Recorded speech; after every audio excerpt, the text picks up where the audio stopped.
Selain minum obat secara teratur dan merawat luka secara rutin, memenuhi gizi pasca operasi merupakan salah satu faktor yang menentukan percepatan pemulihan pasien pasca operasi. Demikian sebaliknya, bila pemenuhan kebutuhan gizi ini gagal dilaksanakan, maka pasien akan semakin lama sembuh.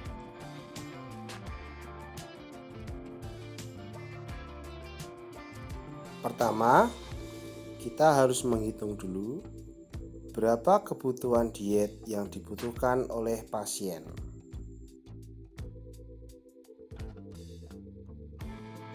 Ada beberapa kebutuhan yang perlu diperhatikan. Pertama, kebutuhan kalori. Seorang pasien dewasa membutuhkan sekitar 2.700 kilokalori, protein sekitar 300 gram, dan karbohidrat juga sekitar 300 gram. Kebutuhan protein yang biasanya hanya separuh dari kebutuhan karbohidrat, pada saat pemulihan pasca operasi diperlukan mencapai 2 kali lipat dari kebutuhan biasa.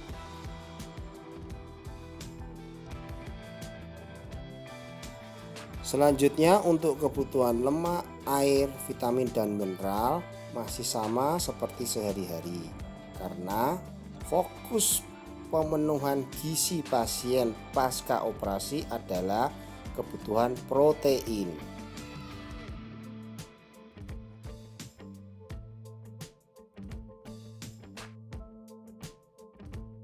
Ada beberapa contoh diet yang bisa dikonsumsi. Yang pertama, dari kebutuhan protein. Daging yang dikonsumsi bisa berasal dari daging sapi, kambing, ayam, sebanyak 2 potong. Cara memasaknya bisa dikukus maupun direbus. Kalau bisa, hindari dulu cara pemasakan dengan digoreng maupun dibakar, agar penyerapan gizi oleh usus dapat dilakukan dengan lebih baik. Sumber protein selanjutnya bisa didapat dari ikan. Bisa berupa ikan laut maupun ikan air tawar. Seperti halnya daging, cara memasaknya sebaiknya direbus atau dikukus saja. Hindari cara masak dengan cara dibakar maupun digoreng. Selain itu, sumber protein bisa didapatkan dari telur sejumlah 6 butir setiap hari. Bisa dikonsumsi 2 butir di pagi hari, 2 di siang hari, dan 2 di sore hari.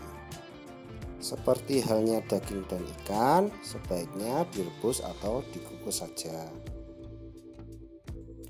Selanjutnya, untuk kebutuhan karbohidrat, selain mengkonsumsi nasi, sebaiknya dilengkapi dengan bentuk karbohidrat yang lain seperti tahu dan tempe sebanyak 2 potong. Selanjutnya, tentu kita tidak boleh melupakan kebutuhan sayur dan buah.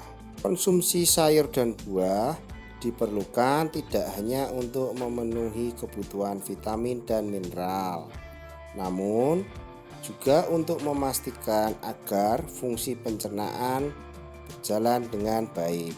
Konsumsi buah sebanyak 1 potong setiap hari sudah mencukupi.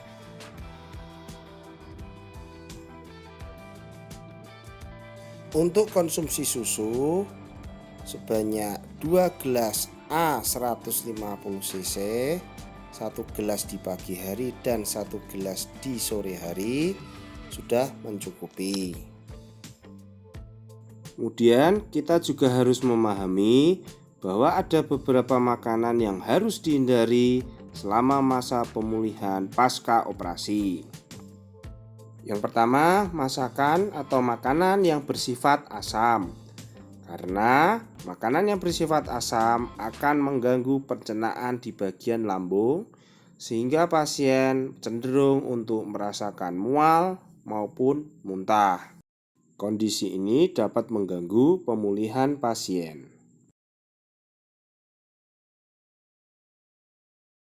Konsumsi alkohol dalam berbagai bentuknya tidak diperbolehkan karena jelas akan merusak tubuh. Konsumsi minuman yang mengandung soda dalam berbagai bentuknya juga tidak diperbolehkan karena akan mengganggu pencernaan makanan lain yang sudah dikonsumsi. Yang terakhir, kita harus mengerti bahwa banyak hoaks yang beredar.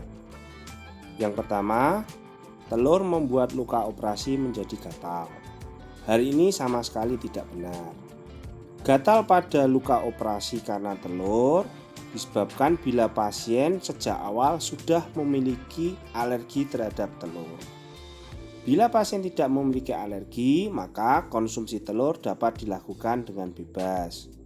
Dan perlu diingat bahwa telur merupakan salah satu sumber protein yang penting untuk pemulihan masa operasi.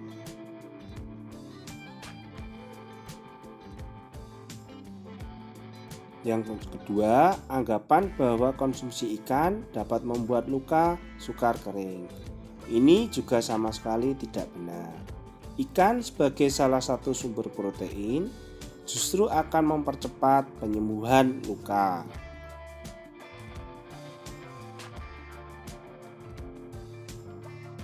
Yang terakhir, masih ada yang beranggapan bahwa orang yang pemulihan setelah operasi hanya boleh makan bubur. Ini menyesatkan, karena pasien yang menjalani pemulihan setelah operasi justru harus memiliki konsumsi makanan yang tinggi kalori dan tinggi protein agar pemulihannya semakin cepat. Demikian hal-hal yang harus diperhatikan untuk konsumsi gizi pasca operasi. Gabungan antara gizi yang baik, perawatan luka yang rutin, dan minum obat yang teratur akan mempercepat penyembuhan pasien.